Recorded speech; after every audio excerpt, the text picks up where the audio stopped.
matamu, saatnya meraih mimpimu.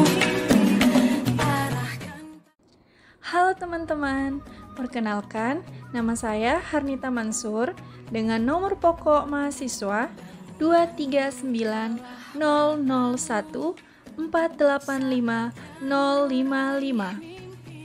Dalam video kali ini, saya akan menjelaskan bagaimana perjalanan pendidikan nasional sebelum dan setelah kemerdekaan. Ada dua bagian yang akan saya bahas dalam video ini, yaitu kesimpulan dan refleksi setelah mempelajari materi pada topik 1 mengenai perjalanan pendidikan nasional.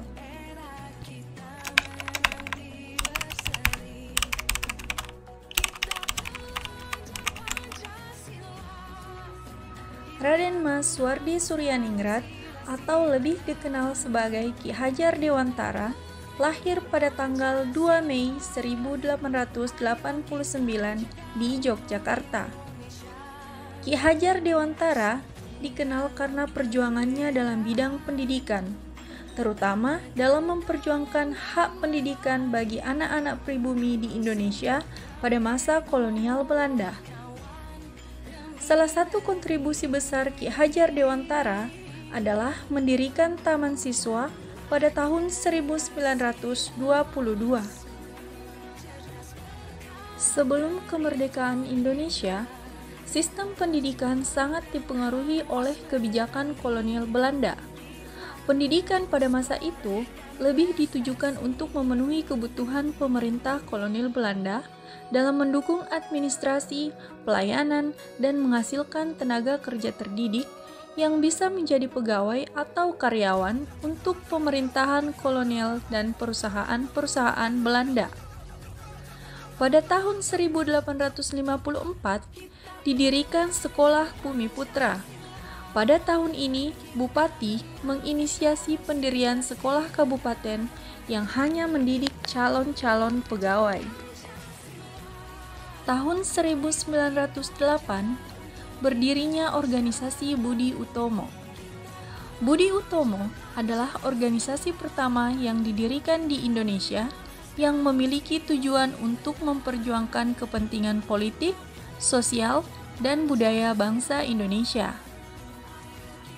Organisasi ini didirikan oleh para pelajar Stovia atau para pelajar dari Sekolah Dokter untuk Bangsa Indonesia pada tanggal 20 Mei tahun 1908.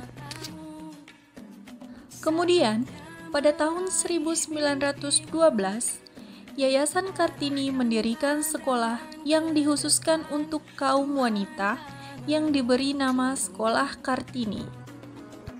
Pada tahun 1922, lahirlah Taman Siswa di Yogyakarta yang diprakarsai oleh Ki Hajar Dewantara yang merupakan Bapak Pendidikan Indonesia. Organisasi ini adalah sebuah gerbang emas kemerdekaan dan kebebasan kebudayaan bangsa.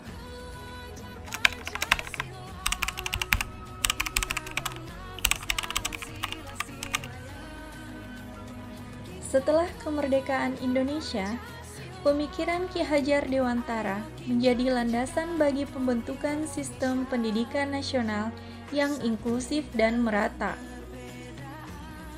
Prinsip-prinsip pendidikan yang telah ia usulkan menjadi dasar bagi pembentukan kurikulum dan kebijakan pendidikan nasional.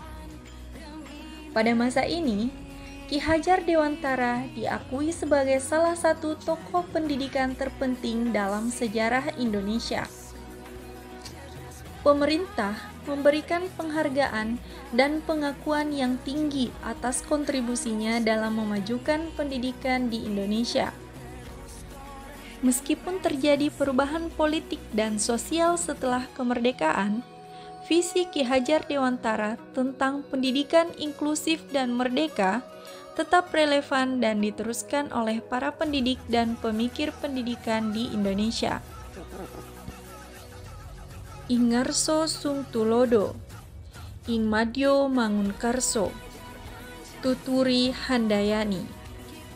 Ketiga semboyan ini sangat relevan dalam konteks kurikulum merdeka, di mana pendidikan yang tidak hanya mengajarkan pengetahuan akademis, tetapi juga membentuk karakter, kepribadian, dan semangat belajar siswa.